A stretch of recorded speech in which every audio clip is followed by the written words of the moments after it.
ఓం నమ శివాయ. అందరికీ నమస్కారం అండి. ఈ రోజు వీడియోలో మనకి 2025వ సంవత్సరంలో ఫిబ్రవరి 26వ తేదీన బుధవారం రోజున మహాశివరాత్రి పండుగ అయితే రానుందండి. మనం ఇంట్లో పూజ అనేది బుధవారం రోజున సాయంత్రం 6 గంటల నుంచి అయితే మనం స్టార్ట్ చేసుకోవాలి. పూజకు ముందుగా మనము ఎటువంటి పూజా సామాగ్రిని ముందుగా సిద్ధం చేసుకోవాలి. నేనైతే ఇక్కడ కొన్ని పూజా సామాగ్రిని పూజకు 1 గంట ముందు 2 గంటల ముందు అయితే నేనైతే మొత్తం సిద్ధం చేసుకున్నానండి. ఇలా పూజా సామాగ్రిని మనం ముందుగా ప్రిపేర్ చేసుకోవడం వలన పూజ టైంలో ఎటువంటి హడావిడి పడకుండా అక్కడికి ఇక్కడికి ఏ ఐటమ్స్ కోసం మనం తిరగకుండా ప్రశాంతంగా పూజ అనేది చేసుకోవచ్చండి.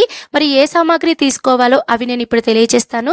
దీనికన్నా ముందుగా మహాశివరాత్రి రోజున పూజా విధానము, అలానే ఈ రోజున తేదీ తిథి వివరాలు, 4 జాముల పూజా టైమింగ్స్ అన్నీ కూడా ఆల్రెడీ మన ఛానల్లో వీడియోస్ అయితే ఉన్నాయండి. మీకు ఎవరికైనా ఇంట్రెస్ట్ ఉంటే తప్పకుండా వీడియోస్ని చూడండి. ఆ వీడియో లింక్ డిస్క్రిప్షన్లో ఇస్తాను, అలానే ఐకార్డ్స్లో పిన్ చేస్తాను. తప్పకుండా చూడండి. మరి ఇంకా ఆలస్యం చేయకుండా మన వీడియోలోకి అయితే వెళ్ళిపోదాము. ముందుగా అయితే శివరాత్రి పూజ కోసం మనము ఎవరైనా సరే మీరు మంత్రాలు షోడశోపచార పూజలు చేయాలనుకున్న వాళ్ళు శివుని అష్టోత్తరాల కోసం, అలానే శివునికి సంబంధించినటువంటి రుద్రం నమ్మకం, అలానే లింగాష్టకం వీటన్నిటిని పఠించుకోవడానికి పూజ పుస్తకాలు అనేటివి మీరు ముందుగా ఒక దగ్గర పెట్టుకోవాలండి. తర్వాత దీపపు కుందులు, దీపారాధనకు సంబంధించినటువంటి ఇత్తడి ప్లేట్లు, అలానే హారతి పళ్ళెం, కలశపు చెంబు, అలానే వీటన్నిటిని కూడా మనము ఏదైనా ఒక ప్లేట్లో కానీ ఏదైనా ఒక తాంబూల తట్లో కానీ పెట్టుకొని మీరు చక్కగా పసుపు కుంకుమ గంధం బొట్లు అనేటివి పెట్టుకొని మీరు పూజకు అయితే సిద్ధం చేసుకోవాలండి. తర్వాత ఒత్తులు, తమలపాకులు, వక్కలు, ముఖ్యంగా మనము పసుపు కుంకుమ గంధం అలానే విభూది వీటిని మాత్రం తప్పకుండా మీరు ముందుగా అయితే సిద్ధం చేసుకోవాలండి.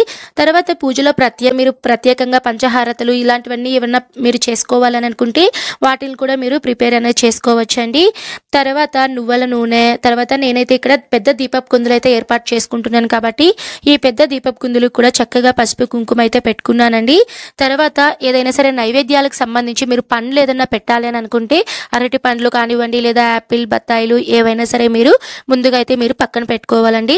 తర్వాత పూజలో మీరు ఎప్పుడైనా సరే మనం ఇలాంటి వ్రతాలు ప్రత్యేకమైనటువంటి పండుగలు వస్తున్నప్పుడు మొదటిగా మనము వినాయకునికి అయితే పూజ చేయాలండి. కాబట్టి మనం వినాయకుని విగ్రహం ఉన్న ఫోటో ఉన్న చక్కగా మీరు శుభ్రపరచుకొని కుంకుమ పసుపు బొట్లు అనేటివి పెట్టుకోవాలండి. నేనైతే ఇక్కడ విగ్రహాన్ని అయితే నేను సిద్ధం చేసుకున్నానండి. తర్వాత పూలండి, మనం ఏ పూలైనా సరే అండి, అంటే విడి పూలు, రోజా పూలు కానివ్వండి, చామంచులు కానివ్వండి, చాందిని పూలు ఏవైనా సరే పూజకు సంబంధించిన పూలను అయితే సిద్ధం చేసుకోవాలండి. అలానే మనము ఈ రోజున ప్రత్యేకంగా శివయ్యకు ఆరాధన చేస్తాం కాబట్టి బిల్వ పత్రాలు కనుక మీకు దొరికితే మీరు పూజకైతే తెచ్చిపెట్టుకోండి ముందుగానే. అలానే మారేడుకాయతో పూజ చేస్తారండి కాబట్టి మారేడుకాయను కూడా మీరు పూజలో పెట్టుకోవాలండి. తర్వాత పుష్పాలు, అలానే ఇంకా మనకి స్వామివారికి సంబంధించినటువంటి ఏవైనా నాగలింగ పుష్పం అని ఇలాంటివన్నీ మీకు ప్రత్యేకంగా దొరికితే వీటిని కూడా మీరు సిద్ధం చేసుకోండి. అలానే పూజలో ప్రత్యేకంగా మనము రుద్రాక్ష దీపం అంటే పిండితో దీపం చేసి స్వామివారి నామాలు పెట్టే రుద్రాక్షలను అయితే పెట్టి దీపం వెలిగిస్తారండి. మీరు దానికోసం ఒక బియ్య పిండిని, అలానే మీరు రుద్రాక్షలను కూడా మీరు పూజకైతే సిద్ధం చేసుకోవాలండి. తర్వాత విభూది అండి, ముఖ్యంగా స్వామివారి పూజలో మనకు కావాల్సింది స్వామివారి ఫోటో అండి. మీ దగ్గర శివయ్య ఫోటో ఒక్కటి ఉన్నా కూడా మీరు పూజలో పెట్టుకోండి. మనకి మార్కెట్లో అయితే శివ పరివారం అంటే శివయ్య, పార్వతీదేవి, వినాయకుడు, కుమారస్వామి ఈ మొత్తం అందరు కుటుంబ సభ్యులు ఉండేటువంటి ఫోటో అనేది ఉంటుందండి. తప్పకుండా ఆ ఫోటో కనుక దొరికితే మీరు పూజలో పెట్టుకోండి. లేదు అంటే మీరు గూగుల్లో ప్రింట్అవుట్ తీసన్నా సరే మీరు పూజలో పెట్టుకోవచ్చండి. తర్వాత పూజలో మీరు ఏదైనా నైవేద్యం చేయాలి అని అనుకుంటే గోధుమ నూకతో మీరు పాయసం కానివ్వండి, లేదా ఏదైనా సరే నైవేద్యం దద్దోజనం కానివ్వండి, పులిహోర కానివ్వండి, ఏదైనా సరే మీరు నైవేద్యం అనేది పెట్టుకోవాలండి. కానీ ఇక్కడ ఏంటంటే మనం ఉపవాసం అనేది ఈ రోజున చాలా మంది చేస్తారండి. అలా ఉపవాసం చేసేవాళ్ళు స్వామి దగ్గర మీరు పాలని లేదా మీరు ఇట్లా గోధుమ నూకతో పాయసం కానీ ఇలాంటివి చేసి పెట్టుకుంటే సరిపోతుందండి. పూజ అనేది సాయంత్రం చేసుకోండి. ఒకవేళ సాయంత్రం కుదరకపోతే 4 జాముల టైమింగ్స్ అనేటివి నేను చెప్పానండి. 4 జాముల్లో కూడా మీరు ఎప్పుడైనా పూజ చేసుకోవచ్చు. ముఖ్యంగా అర్ధరాత్రి 12 గంటల సమయంలో కనుక పూజ చేస్తే మీకు పూర్తి పూజా ఫలితం అనేది వస్తుందండి.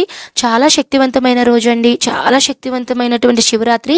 ఈ రోజున తప్పకుండా ఆ శివయ్య ఆరాధన కోసం ఇవేవి మీరు ఐటమ్స్ అన్నీ మీ దగ్గర లేకపోయినా సరే చక్కగా శివయ్య ఫోటో పెట్టుకొని ఒక 2 దీపాలు, కొబ్బరి దీపం ఉంటే కొబ్బరి దీపము ఇవన్నీ కూడా మీరు పెట్టుకొని సింపుల్గా మీ శక్తి కొలది మీరు శివ పంచాక్షరి మంత్రం ఓం నమ శివాయ అనొక మంత్రాన్ని మీరు ఎన్నిసార్లు మీరు పఠించగలరో అన్నిసార్లు పఠించుకోండి. మీ దగ్గర శివలింగం కనుక ఉంటే అభిషేకం అనేది చేసుకోండి. అభిషేకం చేయడానికి మీ దగ్గర ఎటువంటి వస్తువులు లేకపోతే మీరు కనీసం మంచి నీళ్లతోనైనా సరే ఆ శివలింగానికి కాసిన్ని మంచినీళ్ళు పోస్తే ఆ శివయ్య చాలా పొంగిపోతాడట అండి. కాబట్టి మంచినీళ్ళతో కూడా మీరు అభిషేకం అనేది చేసుకోవచ్చండి. ఈ విధమైనటువంటి సామాగ్రిని మొత్తం కూడా మీరు ముందుగా అయితే స్వామివారి దగ్గర పెట్టుకోవాలండి. కడ్డీలు, అగరబత్తులు, టెంకాయలు, పూలు, అలానే మనం టెంకాయ కొట్టుకున్న తర్వాత టెంకాయ నీళ్ళు వేసుకోవడానికి ఒక గ్లాస్, ఇవన్నీ కూడా మీరు పూజలో అయితే ముందుగా ప్రిపేర్ చేసుకొని పక్కన పెట్టుకుంటే పూజ టైం కల్లా ప్రశాంతంగా చేసుకోవచ్చండి. పూజా విధానం వీడియో అన్ని డౌట్స్ అన్నిటికీ సమాధానాలు తెలియజేస్తూ మన ఛానల్లో వీడియో ఉందండి. తప్పకుండా మీకు ఇంట్రెస్ట్ ఉంటే మన ఛానల్ని ఫాలో అవ్వండి. మన ఛానల్ యూట్యూబ్లోనే కాదండి, ఇన్స్టాగ్రామ్లోను అలానే ఫేస్బుక్ పేజ్లో కూడా మనకి అకౌంట్స్ అనేటివి ఉన్నాయి. అక్కడ కూడా అన్ని డివోషనల్కి సంబంధించి ఇన్ఫర్మేషన్ అయితే ఇస్తున్నాను. ఇంట్రెస్ట్ ఉంటే తప్పకుండా చూడండి. సర్వే జన సుఖినో భవంతు.